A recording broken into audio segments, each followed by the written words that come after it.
राधानगरी प्रादेशिक वन विभागाच्या सरवडे परिमंडळाच्या कार्यक्षेत्रात शिकार आणि वनवणवा प्रतिबंध करण्यासाठी वन विभागाचं पथक रात्रगस्त घालत होते. बारडवाडीहून खिंडी भरवडे गावच्या दिशेनं वन विभागाचं पथक शासकीय वाहनातून जात असताना खिंडी भरवडे गावच्या वरील डोंगरात बॅटरीचा प्रकाश झोत आणि संशयास्पद हालचाली दिसून आल्या.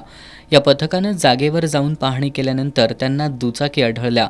त्यानंतर सापळा रचून संशयित आरोपी दुचाकीजवळ आल्यानंतर पथकानं त्यांना रंगेहात पकडलं. या कारवाईत राधानगरी तालुक्यातील अणाजे इथले रामचंद्र पाटील, प्रशांत पाटील, मारुती जाधव, प्रदीप पाटील, अमर इंगवले आणि ठिकपुर्ली इथले शिवाजी लोकरे यांना वन विभागानं ताब्यात घेतलंय.